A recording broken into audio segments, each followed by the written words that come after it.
Hare Nama eva kevalam. Kalo nasteva nasteva nasteva gatiranyatan. Hare Nama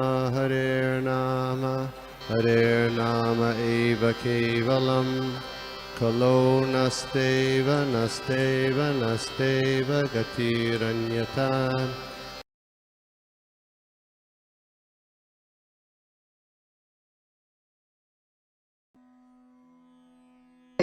thank you. हम सब स्वागत करेंगे चारू रुक्मणी देवी दासी माता जी का। Mata ji is a disciple of his honour Gopal Krishna Gosai Maharaj और माता जी सेवा के लिए एवर रेडी रहती है। अभी भी क्लास के लिए मैंने बोला था 2 दिन पहले, तो उन्होंने बोला नो प्रॉब्लम, कभी भी ले लो उनकी क्लास। एंड माता जी पहले स्पेन में थी, स्पेन में उनको भक्ति प्राप्त हुई थी और उनके बाद उन्होंने 2014 में वृंदावन धाम में दीक्षा ली थी हिज ऑनर गोपाल कृष्ण गोसाई महाराज से।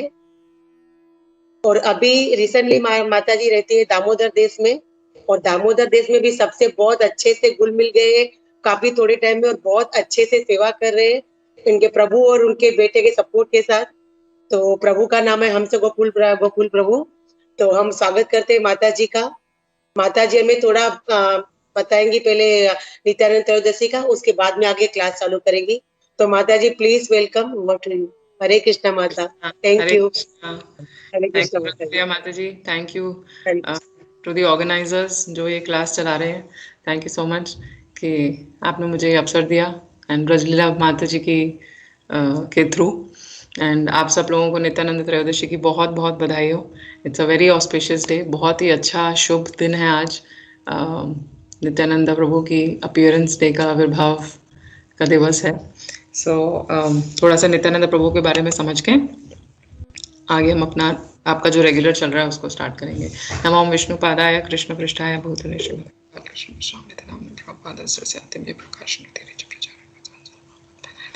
नमो विष्णु पादाय कृष्ण पृष्ठाय भूतले श्रीमते भक्ति वेदांत स्वामिने नामिने नमस्ते सारस्वती देवे गौरवाणी प्रचारिणे निर्विशेष शून्यवादी पाश्चात्य देश तारिणे। जय श्री कृष्ण चैतन्य प्रभु नित्यानंद श्री अद्वैत गदाधर शिवास आदि गौर भक्त वृंद।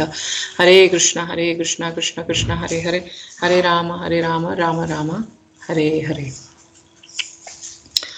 तो आज हम नित्यानंद त्रयोदशी का दिन है और जब माता जी ने मुझे बोला कि आप मंडे को क्लास देंगे तो मैंने कहा पहले पूछ लो, क्योंकि दिन बहुत बड़ा है तो कोई और किसी को तो नहीं बुलाना चाहते हो। बट भगवान की बहुत कृपा है, नित्यानंद प्रभु की कृपा है कि दिन अच्छे से शुरू होगा उनकी ग्लोरिफिकेशन करने के साथ से। और नित्यानंद का तत्व समझेंगे 2 मिनट के बोल के हम अपना रेगुलर लेंगे। सो अभी हम देखते हैं कि आज नित्यानंद त्रयोदशी है और अगले महीने गौर पूर्णिमा है। हाँ, तो ये भगवान का, कृष्ण का, चैतन्य महाप्रभु का एक स्पेशल अरेंजमेंट है कि गौर पूर्णिमा से थोड़ा दिन पहले आती है नित्यानंद त्रयोदशी। हाँ, और जन्माष्टमी से थोड़ा दिन पहले आती है बलराम पूर्णिमा। तो एक भजन है, हम अपने प्रोग्राम में गए थे तो वहाँ पे भी हम ये भजन सुन रहे थे, जिसमें नरोत्तम दास ठाकुर एक भजन में बोलते हैं कि ब्रजेंद्र नंदन शेई शचिच्युता होए सेई बलराम होइलो निताय।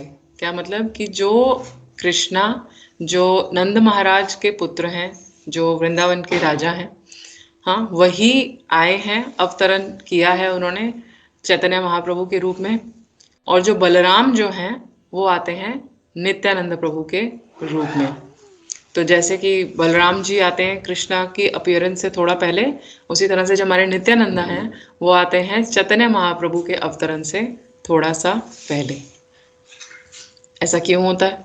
ऐसा हमारे आचार्य बताते हैं कि हम चैतन्य महाप्रभु को सही रूप से तभी उन तक पहुंच सकते हैं, तभी उनको समझ सकते हैं जब हम नित्यानंद प्रभु की कृपा को प्राप्त करते हैं, उनकी कृपा की याचना करते हैं। और सिमिलरली हम कृष्ण को तब समझ सकते हैं और कृष्ण के पास तब पहुंच सकते हैं जब हमें बलराम जी की कृपा प्राप्त होती है। तो चैतन्य महाप्रभु को अप्रोच करने के लिए नित्यानंद की मर्सी चाहिए और कृष्ण को अप्रोच करने के लिए बलराम जी की मर्सी चाहिए। तो बलराम जी जो है उनको हम गुरु तत्व से भी समझते हैं। और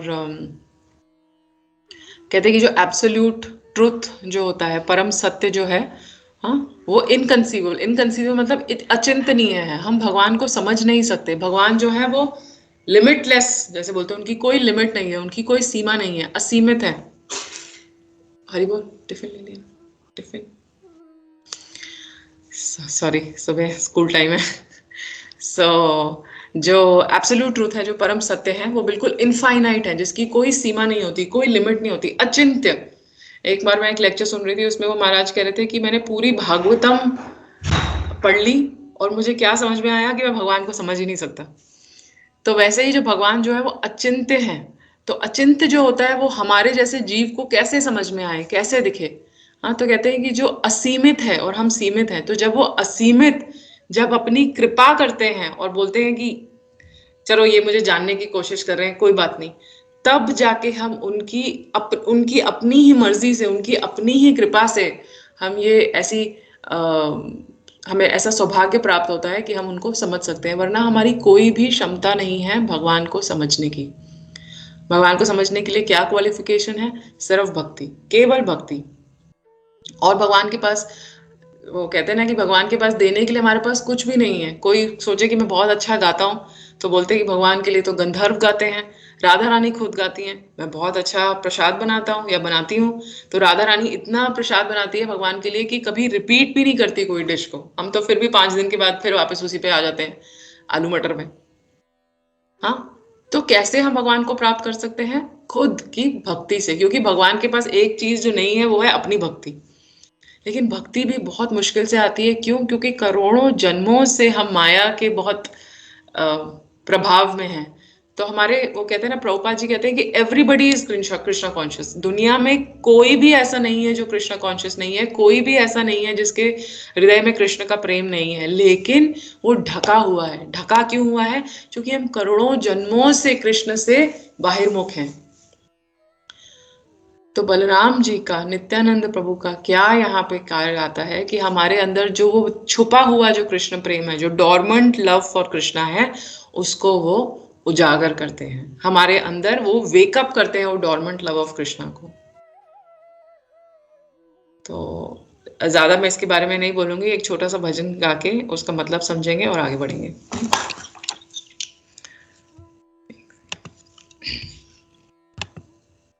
आप सबने ये सुना हुआ है, पर मैं बस एक लाइन बोलूंगी, कुछ भी रिपीट नहीं करूंगी। अक्रोध परमानंद नित्यानंद राय, अभिमान शून्य निताय नगरे बेदाय, अधम पतिता जीवे द्वारे द्वारे गिया, हरि नाम महामंत्र दीक्षे न बिलेया, चारे देखे तारे कोहे दंते त्रिनाधारी, हमारे किनिया लोहो बोलो गौरहारी, इता बोले नित्यानंद भूमे गदी जाया, सोनार पर्वत जेना दुलटे लुटाया, एना अवतारे जा रति न जन्मीलो, लोचन बोले शे पापे लार गेलो, हरे कृष्णा कृष्णा कृष्णा हरे हरे, हरे राम राम राम हरे हरे। इसका मतलब पढ़ के आगे बढ़ते हैं। क्या कहते हैं? अक्रोध परमानंद नित्यानंद राय। भगवान नित्यानंद कभी भी क्रोधित नहीं होते, क्योंकि वे परम दिव्य आनंद के अवतार हैं। झूठे अहंकार की किसी भी अवधारणा से रहित निताय शहर में घूमते रहते हैं। अति पतित और मनहूस आत्माओं के घरों में घर घर जाके वे हरिनाम महामंत्र के उपहार का स्वतंत्र रूप से वितरण करते हैं। अपने दांतों के बीच तिनका पकड़े हुए वे जिसे देखते हैं उसे कहते हैं, कृपया मुझे खरीद लो। कैसे? गौर हरि की पूजा करके। ऐसा कहकर नित्यानंद प्रभु जमीन पर लुढ़कते हैं, धूल में ढलते हुए सोने के पहाड़ की तरह दिखाई देते हैं। लोचन दास ठाकुर कहते हैं, जिसमें इस तरह के अवतार के लिए स्नेह के जागरण का अनुभव नहीं किया है जिसने, वह पापी व्यक्ति बार बार जन्म और मृत्यु के चक्कर में आता है और बेकार ही चला जाता है। तो ज्यादा शॉर्ट में नित्यानंदा प्रभु से आज हम उनकी कृपा की याचना करेंगे कि जैसे उनका मूड है हर समय गौरा हरि की प्रशंसा करना, उनकी ग्लोरिफिकेशन करना, उनका प्रचार करना, और इस मूड में कि वो घर घर जाते हैं और लोगों को भिक्षा मांगते हैं कि प्लीज आप हरे कृष्ण महामंत्र बोलिए। हमें जगाई मधाई की स्टोरी पता है कि कैसे नित्यानंदा ने उनके बिल्कुल पांव पड़ के उनको बोला।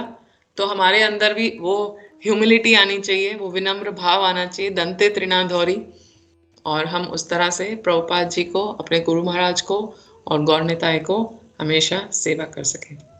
हरे कृष्णा। तो आपका आज का शुरू करते हैं। अभी यहाँ पे 7:10 7:11 हो रहे हैं, तो माता जी कितना, आधा घंटा 25 मिनट आधा घंटा के करीब है। माता जी हम 7:40 7:40, हाँ तो वही आधा घंटा, ठीक है 7:35 7:40 तक, ठीक है क्योंकि ज्यादातर सब लोग इंडिया वाले हैं ना, तो उनका वर्किंग का फर्स्ट डे है ना ऑफिस, इसलिए। ठीक है, डन। और मैं आपको माता जी स्लाइड इंट्रोडक्शन कराऊंगी। हमारे जो ये पूरा जो क्लास चलाते हैं उनके जो मेन है गोपी मनोहर प्रभु, और ये पीवी कुमार जी के डिसाइपल है। प्रभु प्लीज आपके दर्शन दीजिए तो माता जी को पता चले कि कौन है सामने। नहीं माता जी दर्शन के लायक नहीं है।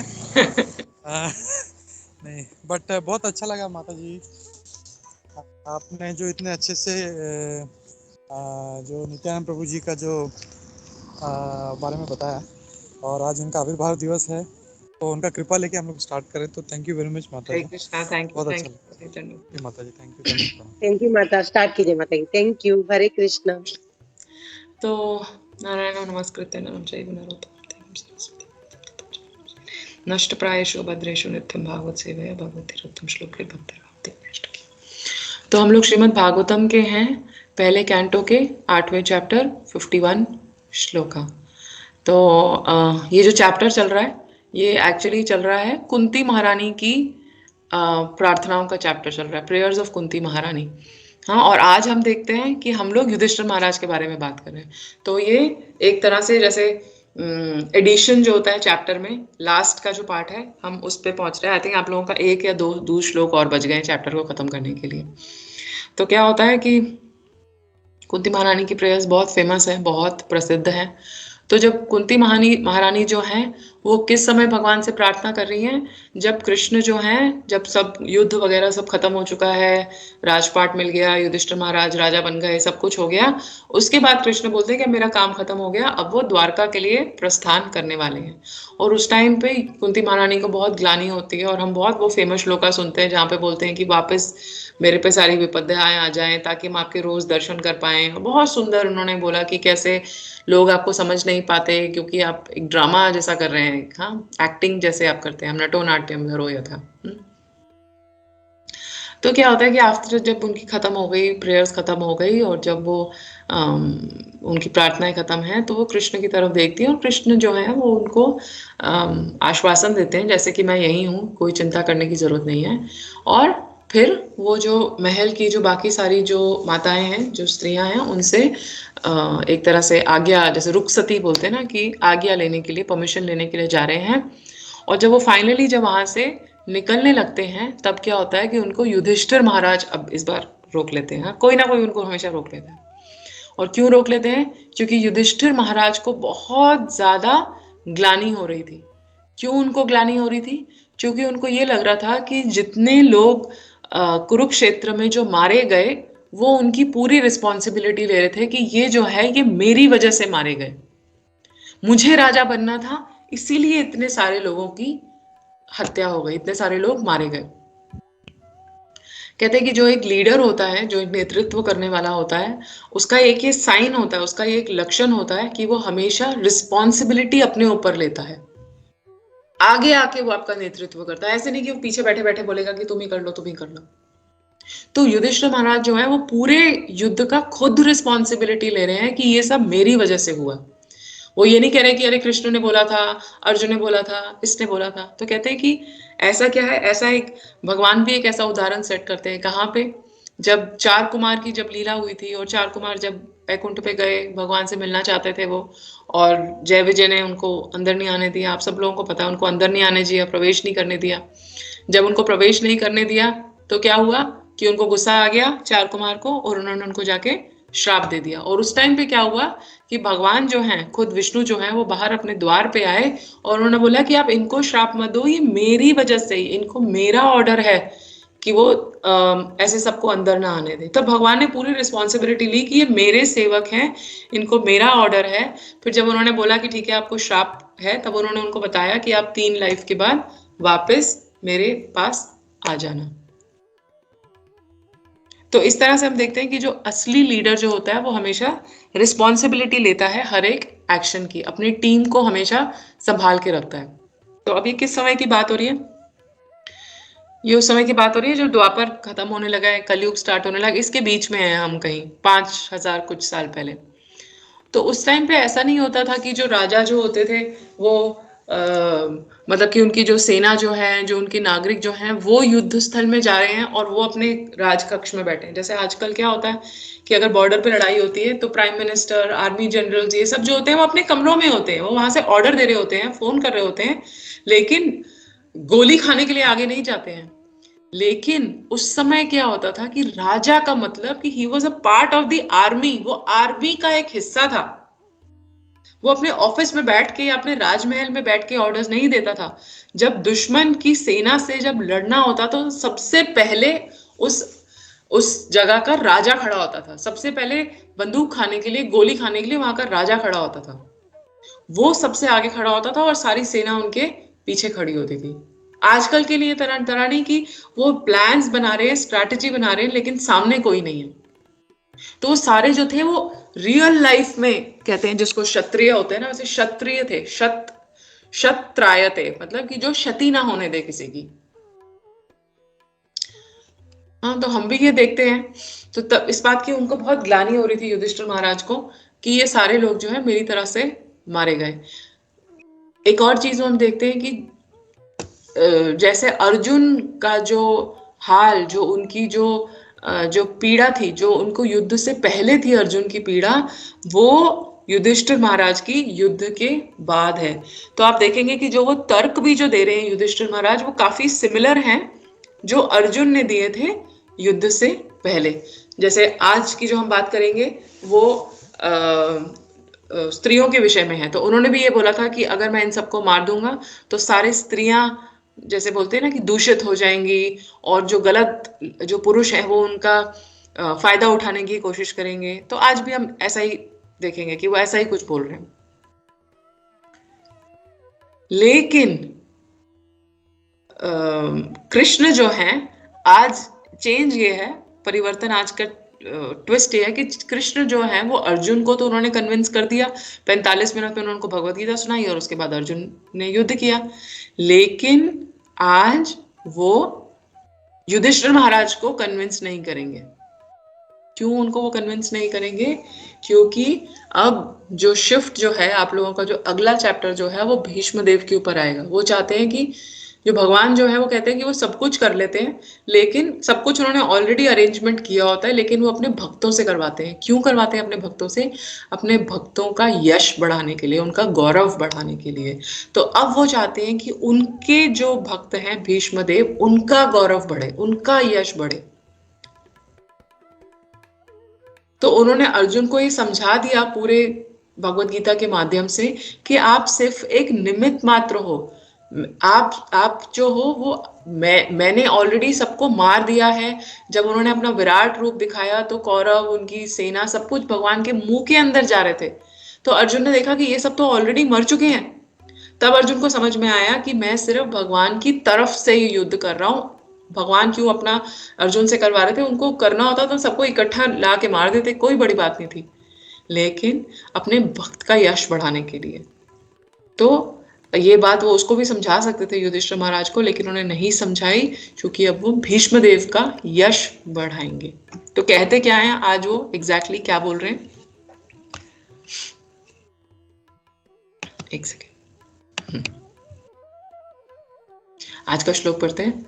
स्त्रीणां मद्धता बन्धूनां द्रोयो यस्साव इहोतिहाः कर्मभिर्गृहमेधीये नाहं कल्पो व्यपोहितुम्। शब्दार्थ पढ़ेंगे। स्त्रीनाम, मैं इंग्लिश में पढ़ूंगी, शब्दार्थ मेरे पास हिंदी में नहीं है। शब्दार्थ ऑफ द वुमन, मत बाय मी, हत बंधु नाम, of the friends who are killed, द्रोहा शत्रु, यह दैट, असौ वो सब, इह इसके साथ, उत्थिता हैज अक्रूड जमा हुए हैं, कर्म भी बाय डिंट ऑफ वर्क अपने कार्य के द्वारा, गृहमेधी जो गृहमेधी कौन होते हैं, जो भौतिक कार्यों में लगे रहते हैं, ना कभी नहीं, अहम मैं, कल्पह अपेक्षा कर सकते हैं, व्यपोहितुम अनडूइंग द सेम उल्टा करना। ट्रांसलेशन माता जी आप एक बार हिंदी में पढ़ दीजिए और पूरा पॉपर्ट भी पढ़ दीजिए माता जी हिंदी में। माता जी मैं पढ़ लूं? हाँ जी। है किसी के पास हिंदी में, या तो मैं ही पढ़ लेती हूँ। Sorry ma'am.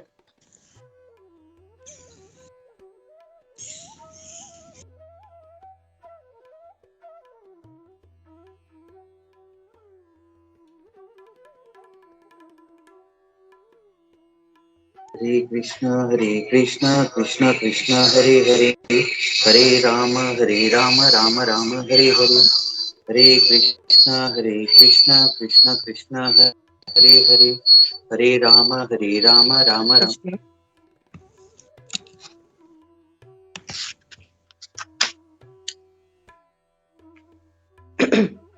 अनुवाद श्रील प्रभुपाद द्वारा। श्रील प्रभुपाद की जय।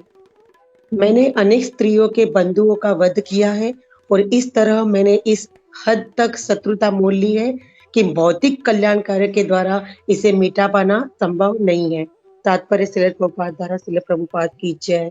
गृहमेधी वे है जिनका एकमात्र कार्य है भौतिक संपन्नता के लिए कल्याण कार्य करना। कभी कभी पाप कर्मों के कारण ऐसे कल्याण कार्य में बाधा पहुंचती है, क्योंकि भौतिक कर्तव्यों को पूरा करते समय न चाहते हुए भी भौतिकतावादी से कहीं न कहीं पाप हो जाता है। ऐसे पाप कर्मों से छुटकारा पाने के लिए वेदों में कई प्रकार के यज्ञों का विधान है। वेदों में तो यहाँ तक कहा गया है कि अश्वमेध यज्ञ करने से ब्रह्म हत्या तक से छुटकारा मिल सकता है। युधिष्ठिर महाराज ने यह अश्वमेध यज्ञ किया था, लेकिन वे सोचते हैं कि ऐसे यज्ञों के करने से भी ऐसे महान पाप से छुटकारा पाना संभव नहीं है। युद्ध में पति, भाई, पिता, पुत्र सभी लड़ने जाते हैं और जब वे मारे जाते हैं तो फिर से नई शत्रुता उत्पन्न हो जाती है। इस प्रकार क्रिया प्रतिक्रिया का चक्र चलता रहता है, जिसका समन हजारों अश्वमेध यज्ञों से भी नहीं किया जा सकता। कर्म का विधान ही ऐसा है। यह एक ही साथ क्रिया और फिर उसकी प्रतिक्रिया उत्पन्न करता है। इस प्रकार भौतिक कार्यकलापों की श्रृंखला बढ़ती जाती है और कर्ता को भवबंधन में झड़कती जाती है। भगवत गीता के 9वें अध्याय का 27 और 28 में इसका उपचार सुझाया गया है।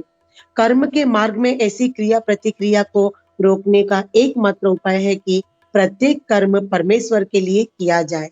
वास्तव में कुरुक्षेत्र का युद्ध भगवान श्री कृष्ण की इच्छा के कारण लड़ा गया था, जैसा कि उनके कथन से स्पष्ट है, और उन्हीं की इच्छा से युधिष्ठिर हस्तिनापुर की गद्दी पर बैठे थे। अतएव पांडवों को किसी तरह का पाप छू भी नहीं सक गया, क्योंकि वे भगवान के आदेश वाहक थे। जो अन्य लोग निजी स्वार्थ के लिए युद्ध छेड़ते हैं, उन पर ही सारा दोष आता है। थैंक यू वेरी मच माता जी। हरे कृष्ण। तो हम देखेंगे पॉपट में प्रभुपाद ने कहाँ से शुरू किया। गृहमेधी के बारे में बताया कि गृहमेधी का क्या कार्य है। जैसे भागवत में पढ़ते हैं, गृहमेधी होते हैं और एक गृहस्थ होते हैं। गृहमेधी कौन होते हैं? जो रहते तो हैं इकट्ठे, बट उनकी लाइफ में कोई आध्यात्मिक गोल नहीं है, कोई आध्यात्मिक उनका कोई लक्ष्य नहीं है। हाँ, आहार, निद्रा, भय, मैथुन, इसी में लगे हैं। Eating, sleeping, mating, defending. कोई सेंस ऑफ रिस्पॉन्सिबिलिटी नहीं है। प्रभुपाद कहते हैं कि they come and go as cats and dogs. कुत्ते बिल्लियों की तरह रहते हैं, कुत्ते बिल्लियों की तरह चले जाते हैं। हम देखते हैं आजकल, आई एम श्योर आप सब लोग जैसे प्रचार करते हैं, तो क्या बोलते हैं कि पेरेंट्स जो होते हैं वो बच्चे को क्या बोलते हैं, पढ़ ले और खेल ले और मूवी देख ले और मैकडोनल्ड्स पे खाएंगे, केएफसी पे खाएंगे। लेकिन अगर आप उनको बोलो कि अपने बेटे को कुछ भैया कोई भगवत गीता क्लास में भेजो या घर में कुछ भगवत गीता कर लो, तो क्या बोलते हैं वो, हमारे पास टाइम नहीं है। हाँ, तो पैसे कमा, अमेरिका जा, ऐश कर, हाँ, स्टारबक्स पे बैठ के coffee P, chocolate shake P. लेकिन क्या करेंगे वो लोग, उनको बोलो कि कुछ पढ़ा दो, इनको किसी मंदिर में ले आओ, कुछ नहीं, कोई कोई उसमें कोई कल्चर नहीं है। हाँ, सिर्फ शॉपिंग, मूवी, पार्टी, बस। तो हर बात में क्या बोलेंगे, हमारे पास टाइम नहीं है। तो ऐसे लोगों को प्रभुपाद जी कहते हैं यह है गृह मेधी। तो वो कह रहे हैं कि अगर वो कोई विकास कार्य करते भी हैं तो भी उसमें उनका लक्ष्य क्या होता है कि कोई भौतिक उन्नति होनी चाहिए। जैसे बोलेंगे हॉस्पिटल बना दिया, स्कूल बना दिए, कॉलेज बना दिया, क्यों, बिजनेस के लिए, उससे पैसा आएगा। और चलो उनका पैसा का मोटिव नहीं भी है तो क्या होगा, यश प्राप्त होगा, मेरी प्रसिद्धि होगी, या वो भी नहीं है तो मुझे पुण्य मिलेगा। तो प्रभुपाद जी पॉपट में कह रहे हैं लेकिन इसमें क्या प्रॉब्लम आती है, रुकावट क्या आती है, क्योंकि हम कुछ ना कुछ पाप करते ही रहते हैं। जो गृहमेधी जो होते हैं वो कुछ ना कुछ पाप कार्य में लगे रहते हैं और उस पाप कार्य की वजह से उनको उसका परिणाम भुगतना पड़ता है। तो उनको जो भौतिक सुख जो है वो भी ढंग से नहीं मिल पाता। इसीलिए जैसा माता जी ने पॉपट में पढ़ा कि 3rd chapter of Bhagavad Gita में क्या बोलते हैं कि गृहस्थों को यज्ञ करने चाहिए। और हमारा देखते हैं हम कि जो वेदास जो है वो सारे इसी के ऊपर टिके हुए हैं कि ये यज्ञ करोगे तो इसका ये मिलेगा, ये यज्ञ करोगे तो इसका ये अनुष्ठान है। और प्रभुपाद जी कहते हैं हमें इसमें बहुत ज्यादा फंसना नहीं चाहिए। लेकिन अगर हम कृष्णा कॉन्शियसनेस में नहीं हैं और हमारी एक्टिविटीज हैं जिसमें कि पाप उत्पन्न होता है, तो हम लोगों को यज्ञ जरूर करने चाहिए। और इसमें वो कहते हैं कि हाईएस्ट जो सबसे बड़ा यज्ञ है वो है अश्वमेघ यज्ञ। अश्वमेघ यज्ञ में क्या होता है कि अगर आपने ऐसा घोर पाप किया है कि आपसे ब्राह्मण की भी हत्या हो गई है तो उससे भी आपको छुटकारा मिल जाता है। और हम लोगों को पता है कि युधिष्ठिर महाराज ने अश्वमेघ यज्ञ किया था, लेकिन उसके बाद भी उनके हृदय में शांति नहीं है, उनको नहीं कुछ सूझ रहा है, बहुत व्याकुल है, बहुत बेचैन है वो। फिर वो क्या बोल रहे हैं कि एक युद्ध में किसी का पति, किसी का भाई, किसी का फादर, कोई ना कोई जो होते हैं वो क्या बोल रहे हैं, बंधु, स्त्री बंधु कौन होते हैं, जो स्त्री के जो बंधु हैं कौन होते हैं, पति, बेटा, भाई, अंकल, चाचे, मामे, यही सब। तो वो कहते हैं कि जब वो जाते हैं और उसके बाद जब वो मारे जाते हैं तो नई नई शत्रुता हो जाती है कि तूने मेरे भाई को मारा, तूने मेरे बाप को मारा, ऐसे करके। और एक रिएक्शन शुरू हो जाता है, एक चेन शुरू हो जाती है। और वो कहते हैं कि अगर आप 1000 अश्वमेघ यज्ञ भी कर लो तो भी वो कभी खत्म नहीं होगा, क्योंकि वो चलता रहता है। हम कर्मों के साइकिल में बंधते जाते हैं। तो ये कर्मों का जो साइकिल है ये समझना बहुत मुश्किल है, बहुत कठिन है। पता नहीं किसको कहाँ से क्या कर्म आता है। हम एक बार स्पेन में थे और हम लोग भगवद गीता बांट रहे थे। तो भगवद गीता बांट रहे थे तो एक लेडी आई, उसके साथ एक बच्चा था प्रैम में, बग्गी में। तो देखने में तो बच्चा नॉर्मल लग रहा था। तो हमारे प्रभु जी ने उनको किताब दी और उसमें, अब हमें क्या पता, उसमें लिखा हुआ था साइकिल ऑफ कर्मा। तो उस लेडी ने बोला कि क्या है कर्मा। तो मेरे हस्बैंड ने बोला कि भाई देखो, हम जैसा भी जो भी पाप करते हैं उसका हमें कुछ ना कुछ फल मिलता है। तो उन्होंने बोला कि मेरा बेटा जो सामने बैठा है, छोटा होगा मेरे ख्याल से 6-7 साल का होगा, उसके पेट के नीचे का जो सारा जो भाग है वो सब कुछ, टांगे वांगे सब कुछ जो है वो पैरालाइज्ड है, वो हिला नहीं सकता।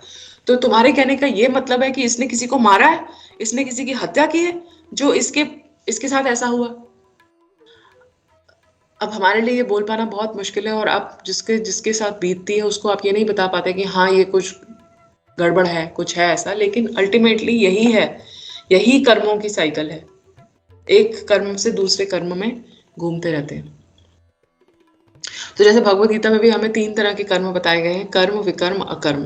कर्म क्या होते हैं, हमारी प्रिस्क्राइब ड्यूटीज जो हमें करने चाहिए, पुण्य कर्म जो वेदों के अनुसार होते हैं। विकर्म जो होते हैं वो होते हैं प्रोहिबिटेड, निषेध, जैसे हमारे 4 जो प्रिंसिपल्स हैं, जो 4 नियम हैं, हाँ, वो हमें नहीं करने चाहिए। और अकर्म क्या होता है, ना पाप ना पुण्य। अभी मैं कहीं पे चैप्टर 8 का डिस्कशन कर रहे थे, तो उसमें बहुत सुंदर लिखा है कि अर्जुन ने जब भगवान से पूछा कि अध्यात्म क्या है, कर्म क्या है, पुरुषोत्तम कौन है, तो उसमें भगवान जवाब देते हैं कि कर्म क्या है। बहुत सुंदर आंसर दिया भगवान ने। भगवान ने बोला ऐसा कोई भी कार्य जिसको करने से आपको एक अलग और एक और स्थूल शरीर मिलता है, वो एक्टिविटी कर्म है। चाहे वो अच्छी हो, चाहे वो बुरी हो, अल्टीमेटली वो एक्टिविटी कर्म है जिससे कि आपको एक दूसरा शरीर मिल रहा है। तो आप ये नहीं कह सकते कि अरे मैंने तो हॉस्पिटल बनवाया था, मैं तो इतने लोगों को खाना बांटा था, मुझे तो धाम में जाना ही चाहिए, मुझे तो भगवान के पास जाना चाहिए। नहीं, अगर आपने अच्छा कार्य किया है आपको अच्छी बॉडी मिलेगी, हो सकता है आपको स्वर्ग का भी बॉडी मिले, और आपने अगर गलत कार्य किया है तो आपको निम्न योनि मिलेगी, लेकिन बॉडी जरूर मिलेगी। क्योंकि अगर सपोज आपको कोई प्राइज मिलता है तो उसको प्राइज लेने के लिए आपको जाना पड़ता है, आपको कोई पनिशमेंट मिलती है तो पनिशमेंट लेने के लिए भी आपको जाना पड़ता है। तो एक तरह से हम जो देखेंगे कि कर्म और विकर्म दोनों एक्चुअली विकर्म ही है, क्योंकि दोनों से हमें एक और शरीर मिल रहा है। और हमारा क्या उद्देश्य है लाइफ में कि हमें एक और शरीर नहीं चाहिए, हमें भगवत धाम यहां से वापस जाना है। तो ये बड़ा मुश्किल है ये साइकिल समझना, कर्म अकर्म और विकर्म की। एक बार जब हम शुरू में, हम जब भक्ति में नहीं थे तो हम लोग दिल्ली में थे, और दिल्ली में हम क्या करते थे कि हम साईं बाबा मंदिर जाते थे, और करते क्या था कि हम एक क्या बोलते हैं, हलवाई की दुकान से समोसे खरीद लेते थे बहुत सारे, और मंदिर के अंदर नहीं घुसते थे, साईं बाबा मंदिर के बाहर ही खड़े होके समोसे बांट देते थे वहां पे जितने भी भिखारी वगैरह होते थे। तो जब हम भक्तों से मिले स्पेन में तो हमने उनको बोला हम तो बहुत अच्छा काम करते हैं। उन्होंने कहा अच्छा क्या काम करते हो? उन्होंने कहा कि हमने कहा हम तो समोसे लेते हैं और साईं बाबा मंदिर के बाहर बांटते हैं, और हमें अपने ऊपर गर्व था कि हम कितना अच्छा काम करते हैं। तो भक्त ने क्या बोला कि ठीक है, ये तो आप बहुत अच्छा करते हो कि आप समोसे बांटते हो, लेकिन अगर आपको बांटने ही है समोसे तो एक बार भगवान को दिखा के बांट दो। आपको साईं बाबा में इतना वो है तो साईं बाबा को दिखा के बांट दो, पर बांटो तो भगवान को दिखाओ तो सही, ताकि वो प्रसाद बन जाए। तो एक्चुअली वो प्रभु जी क्या कर रहे थे, वो हमें कॉन्सेप्ट बता रहे थे। अकर्म का क्या कॉन्सेप्ट है कि हमें एटलीस्ट समझ तो आए कि कैसे हमें भगवान को, कृष्ण को अपनी लाइफ के हर एक्टिविटी में जोड़ना है, तभी हम कर्म के साइकिल में नहीं फंसेंगे। हम कोई भी मटेरियलिस्टिक एक्टिविटी कर रहे हो, जो सो कॉल्ड मटेरियलिस्ट है, खा रहे हैं, गा रहे हैं, नाच रहे हैं, तैयार हो रहे हैं, घूमने जा रहे हैं, कुछ भी हम कर रहे हैं उसमें हम भगवान को बीच में ला सकते हैं, भगवान को खींच के ला सकते हैं, और उस एक्टिविटी को जो हमें कर्मों में बांध सकती थी उसको हम अकर्म बना सकते हैं, भगवान को बीच में लाके। क्योंकि भगवान कह रहे हैं कि जब आपको मेरी स्मृति होगी तब आप कर्मों के बंधनों से छूट जाओगे। चाहे वो खाना बनाना हो, चाहे वो नाचना हो, चाहे बातें करना हो, चाहे गाना गाना हो, चाहे लोगों से जाके मिलना हो, चाहे हमें छुट्टी पे कहीं, वेकेशन पे कहीं बाहर जाना हो। और जब हम ऐसा करते हैं, धीरे धीरे धीरे धीरे करते करते, अपने आप को रोकते हुए, समझते हुए, ज्ञान प्राप्त करते हुए, धीरे धीरे क्या होता है कि कृष्ण भक्ति जो है, जो ये अकर्म करने की जो प्रवृत्ति है, ये मेरी लाइफ का एक हिस्सा बन जाती है। और ऐसे करते करते जब मैं सोचती हूँ मुझे करना चाहिए, नहीं करना चाहिए, करना चाहिए, नहीं करना चाहिए, तो हम एक ऐसी स्टेज पे आते हैं जहां पे मुझे ये बात समझ में आती है कि कृष्ण भक्ति मेरी जीवन का एक हिस्सा नहीं है, कृष्ण भक्ति मेरे जीवन का एक बहुत महत्वपूर्ण हिस्सा नहीं है, कृष्ण भक्ति मेरा जीवन ही है। तब मुझे अकर्म में, विकर्म में और कर्म में बार बार ये सोचने की जरूरत नहीं है अकर्म है या विकर्म है, क्योंकि मेरी इस तरह से मेरी जिंदगी मोल्ड हो जाती है कि मुझे सोचना ही नहीं पड़ता, भगवान ऑटोमेटिकली मेरी स्मृति में आ जाते हैं। तो यहाँ पे देखो कि वो कितना ये ग्लानि कर रहे हैं युधिष्ठिर महाराज, कि वो औरतें जो है उनकी, मैंने कितना उनके साथ गलत किया कि मैंने उनके सारे बंधु बांधव खत्म कर दिए। तो प्रभुपाद जी कह रहे हैं कि आजकल ये बन गया वुमेन्स लिबरेशन, औरतों को दबाया जाता है। प्रभुपाद कह रहे हैं देखो कि उनको कितना, वो किसी और के बारे में नहीं सोच रहे, लेकिन स्त्रियों के बारे में सोच रहे हैं। प्रभुपाद जी कहते हैं, मैं एक लेक्चर सुन रही थी इसमें प्रभुपाद जी का, और प्रभुपाद जी बहुत सुंदर कह रहे थे कि उनकी जो बहनें थी, प्रभुपाद जी की बहनें, उनमें एक की शादी हो गई थी 9 साल में, एक की हो गई थी 12 साल में, ऐसे। तो प्रभुपाद जी कह रहे कि मैंने खुद की अपनी बेटी की, एक छोटी बेटी की 9 साल में शादी करी, और एक लड़की जब 12 साल की हो रही थी तो प्रभुपाद जी की जो वाइफ थी राधा रानी डे, उनको इतना वो हो रही थी, व्याकुल हो रही थी कि 12 साल की बेटी हो रही है, इसकी शादी करो नहीं तो मैं गंगा के अंदर कूद के जान दे दूंगी। क्यों वो बोल रही थी ऐसे? क्योंकि उनको बहुत चिंता थी उनकी कि कहीं ये कंटैमिनेट ना हो जाए, कहीं ये दूषित ना हो जाए, कि कहीं ये जब बाकी पुरुषों से मिले तो कुछ गलत कार्य ना हो, तो उनको उनकी इतनी चिंता रहती थी। तो प्रभुपाद जी कहते हैं कि जस्ट सी कि हमें कितनी चिंता है अपनी औरतों की, और लोग बोलते हैं कि हम औरतों को दबाते हैं इंडियन कल्चर में। तो एक्चुअली ये वेस्टर्न कल्चर है जिसको हम कॉपी करते हैं, और औरतों का इतना शोषण हो रहा है। उनको बोलते हैं ऑफिस जाओ, ऐसे कपड़े पहनो, ऐसे करो, कभी स्मोक करते हैं, कभी कुछ करते हैं। क्यों? क्योंकि हम उनको शोषण करना चाहते हैं, उनको हैरेस करना चाहते हैं, उनका फायदा उठाना चाहते हैं। तो प्रभुपाद जी कहते हैं कि एक्चुअली हमारा कल्चर हमें ये नहीं सिखाता है। हमारा कल्चर हमें सिखाता है कि हस्बैंड कमाए और सब कुछ लाके औरत को दे दे और औरत पूरे घर को चलाए। तो यहाँ पे एक बहुत इंपॉर्टेंट बात आती है कि युधिष्ठिर महाराज को बहुत ग्लानि हो रही है, वो भगवान के भक्त हैं, इसलिए उनको ये ग्लानि हो रही है कि ये क्या मैंने क्या कर दिया। तो क्यों उनको ये ग्लानि हो रही है? क्योंकि वो हर चीज की रिस्पॉन्सिबिलिटी अपने यहाँ ऊपर ले रहे हैं। तो हम अगले अध्याय में देखेंगे कि कैसे कृष्ण जो हैं वो अब ये यश भीष्म देव का बढ़ाने के लिए युधिष्ठिर महाराज को भीष्म देव के पास ले जाएंगे, और फिर हम भीष्म स्तुति और सब कुछ सुनेंगे जहाँ पे भीष्म देव अपना शरीर छोड़ेंगे। तो इसके साथ अपनी वाणी को यहाँ पे विराम दूंगी। हरे कृष्णा। किसी का कोई प्रश्न हो, कोई टिप्पणी हो तो आप बोल सकते हैं। Hare Krishna. Thank you very much. बहुत अच्छे से आपने, ऐसा लग रहा था कंटिन्यू बोलते रहे, हम सुनते रहे, बट टाइम का थोड़ा ये हो जाता है। सब वर्किंग है, मंडे है तो first day, but thank you very much. बहुत अच्छा क्लास है। एंड अगर किसी को कुछ क्वेश्चन पूछना हो तो माता जी बहुत अच्छा प्रयास करेंगी। हरे कृष्ण। रुपेश प्रभु आई थिंक कुछ पूछना हाँ, है। ये गोपी मोनो प्रभु है। हरे कृष्ण। हरे कृष्णा माता जी। हरे कृष्ण। मेरा ऑफिस का अकाउंट है, इसके लिए मेरा कर्मी नाम आता है यहाँ पे। कोई बात नहीं प्रभु जी।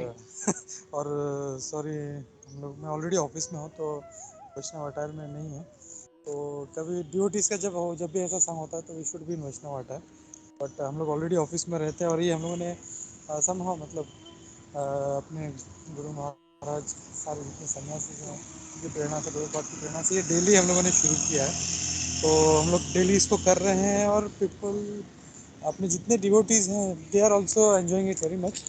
और एक्चुअली हम लोग क्या कर रहे थे, हम लोग आपस में ही रोटेट कर रहे थे, लेकिन हमने सोचा कि विल इनवाइट गेस्ट स्पीकर्स। तो गेस्ट स्पीकर से शुरू हुआ, और फिर बाद में मेरे दिमाग में आया कि हम लोग माता जियों से नहीं सुनते हैं, हम लोग हमेशा प्रभु जी लोग आके प्रवचन देते हैं। और जब भी किसी स्त्री से रिलेटेड हो तो तुरंत उनके दिमाग में स्त्री शूद्र वो वाला श्लोक। बट आई नो कि they are all very nice Vaishnavis, and वो जो मूड है जब माता जियों से सुनेंगे तो automatically that respect will develop for all the Mata ji, not just externally but even internally we should have that mood. तो it was very nice Mata ji, आपका क्लास मुझे बहुत अच्छा लगा। एंड आपने इतने अच्छे से उसको प्रेजेंट किया, इतने अच्छे से आपने उनको सारे जो थे मतलब युधिष्ठिर महाराज के जो डाउट्स थे, एंड कैसे वो पहले अर्जुन जी जो थे वो ये हो गए थे, भ्रमित हो गए थे, और भगवान की कृपा से, और अब युधिष्ठिर महाराज हो रहे हैं क्योंकि वो चाहते हैं कि पितामह भीष्म का स्तुति हो। तो वेरी नाइसली एक्सप्लेन, बहुत सा आपने जो पॉइंट बोले थे, it was very nice Mata जी। बस मेरा एक रिक्वेस्ट है माता जी आपसे कि आप हमको और थोड़ा सा लंबा टाइम दें। हम लोग संडे के दिन हम लोग को ज़्यादा टाइम मिलता है, तो इफ़ यू कैन एडजस्ट, मैं रिक्वेस्ट करता हूँ कि संडे को हम। प्रभु जी आप जब बोलेंगे मैं आ जाऊंगी। मेरे को ऐसा कुछ नहीं है, मैंने बस मेरा संडे को एक दृढ़ भक्ति की बच्चों की क्लास होती है जो 10:20 पे खत्म होती है दुबई टाइम, तो मैं उसको आगे पीछे करूंगी, या अगर आप अपना आधा घंटा लेट स्टार्ट करेंगे तो मैं उसको ज्वाइन कर सकती हूँ। Sure sure sure. 10-20 मतलब यहाँ के लगभग 12 लगभग। 12 में 10 का। हाँ, तो कर सकते हैं हम लोग माता जी ऐसे कभी। तो थैंक यू। मैं वही बोलना चाहता हूँ फिर से कि it was a very wonderful class माता जी। थैंक यू माता। हरे कृष्ण। श्रील प्रभुपाद जय। जय। और आप श्यामचंद्र प्रभु जी को जानती होंगे। श्यामचंद्र प्रभु अभी कुछ दिन पहले आए थे। अच्छा और राम सखा प्रभु जो पाकिस्तान में है वो भी अच्छा बड़े अच्छे मित्र हैं, तो वो भी आए थे। तो हम लोग यही करते हैं कि keep inviting. So thank you मतलब बहुत अच्छा। मैंने थैंक यू। आपको कभी पहले सुना नहीं था, but it was really wonderful. Hare Krishna. Hare Krishna. Thank you माता। धन्यवाद। प्रणाम।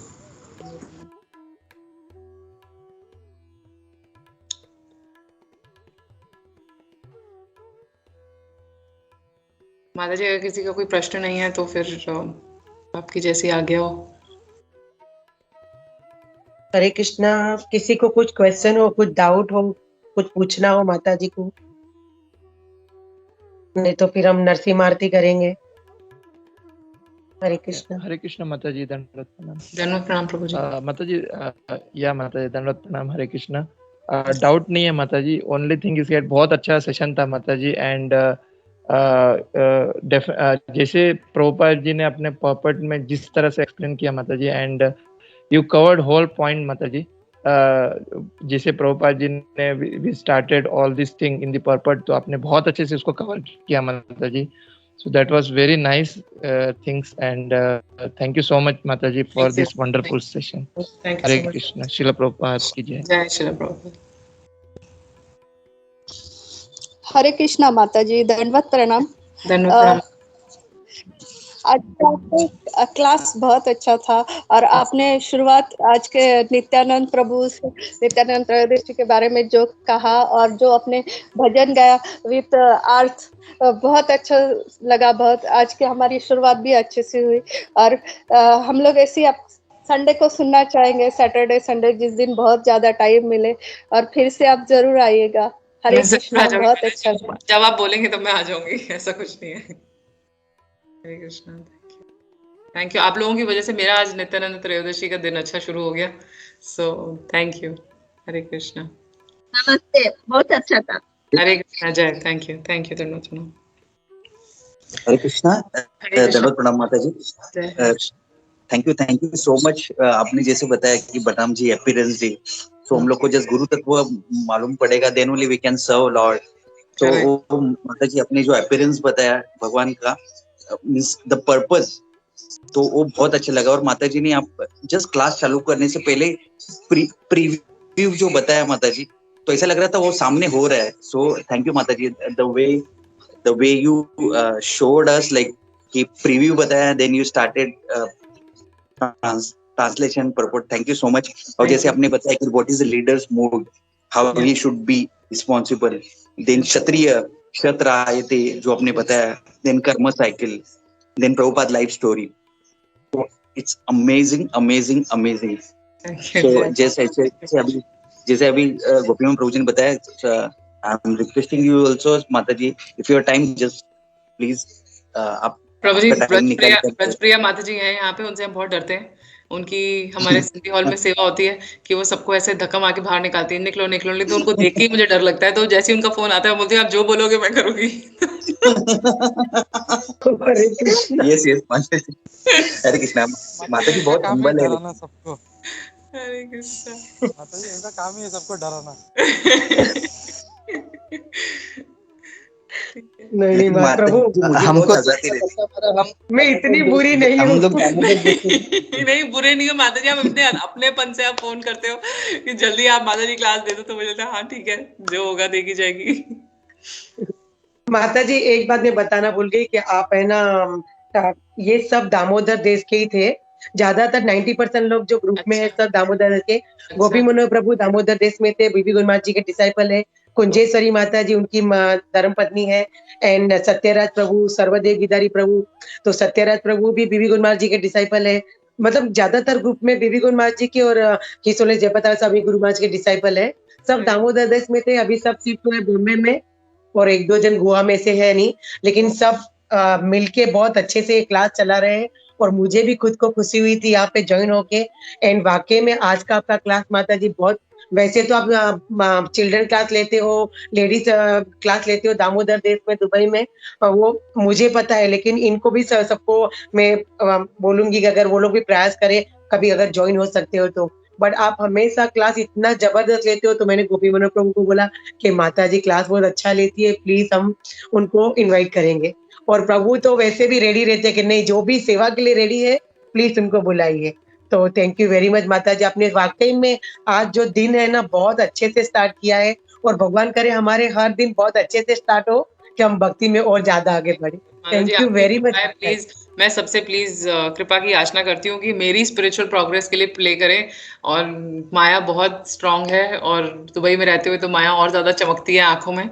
तो हम हमेशा भगवान की सेवा में रहें, दिमाग ठीक रहे, मन ठीक रहे। तो मेरे लिए भी आप प्लीज आप लोग प्रे करिए। हरे कृष्णा, हरे कृष्णा। थैंक सब यू, मिलके बस, हम सब मिलके सबके लिए प्रे करेंगे माता जी। Thank you Mata. Thank you. Hare Krishna. हाँ, हरे कृष्ण। माता जी मैं एक यही बोलना चाहता हूँ, एक्चुअली हम लोग सब दुबई में रह चुके हैं, हम लोग सब एक्स दुबई वाले हैं।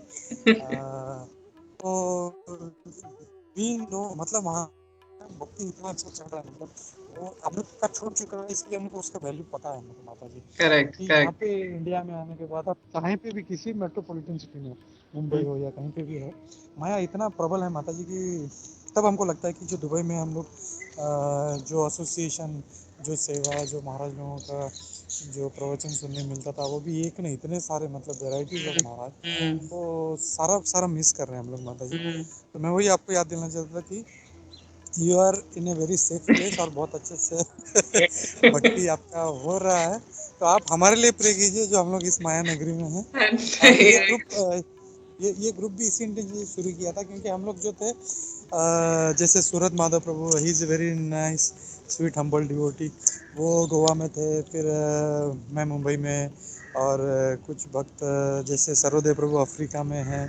तो सब मतलब बिखर गए थे, लेकिन एसोसिएशन को करना था। तो ये कोरोना जो है हमारे लिए एक वरदान बन गया हमारे लिए। और हम लोग अभी जो मतलब जो दुबई में जो हम लोग वीकली जो मिलते थे, हमारा भक्ति रिक्शा था, उससे ज़्यादा हम लोग इतने ज़्यादा क्योंकि सुबह शाम सुबह शाम सुबह शाम, तो इट इज़ वेरी नाइस। मतलब ये एक उसी उद्देश्य से बना गया था, एंड इट इज़ रियली मतलब helping us to move in spiritual life माता जी।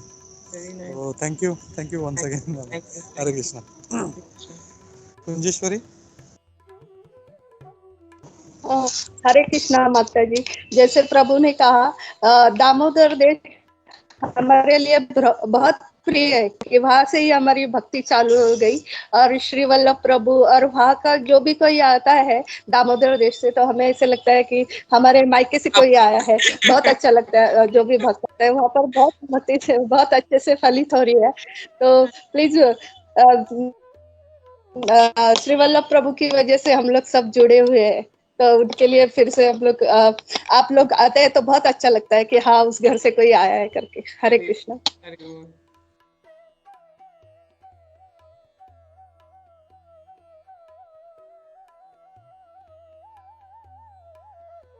आई थिंक आपने इतना अच्छा क्लास दिया माता जी, किसी को कोई मतलब क्वेश्चन के लिए कोई जगह नहीं छोड़ी है। तो I think everybody is so please.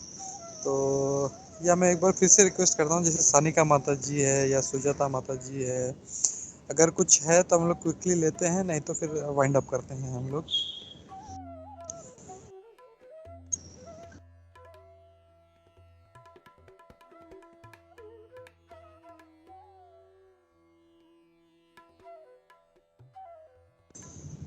Okay, since there is nothing.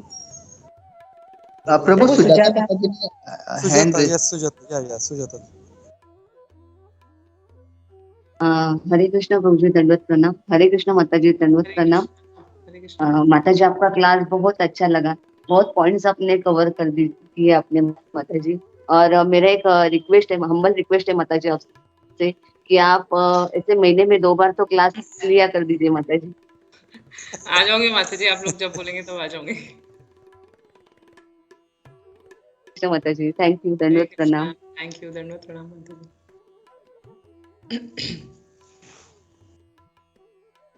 तो माता जी वाइंड अप करें कैसे, आप लोग क्या करते हैं आगे? या सर, या थैंक यू माता जी। हम लोग आगे प्रेयर्स करते हैं, तो हम लोग माता जी को रिलीव कर सकते हैं। There is nothing, no questions. तो हम लोग फिर प्रेयर्स कंटिन्यू करते हैं। थैंक यू वेरी मच माता जी वंस अगेन। थैंक और यू। हम लोग एक बार वैष्णव प्रणाम करते हैं। थैंक यू माता। वांछा कल्पतरु पतितानां जय पावनेभ्यो श्रील प्रभुपाद, हर ग्रेस इकट्ठे चारू भक्तवृंद माता जी इकट्ठे प्रभुपाद। थैंक यू प्रभु जी। Thank Hare you Krishna. माता, thank thank you you Charu very Rukmini much. माता जी। Thank you and Hare Krishna. Thank you Vrajapriya माता जी, थैंक यू आपको, मिलियन थैंक्स।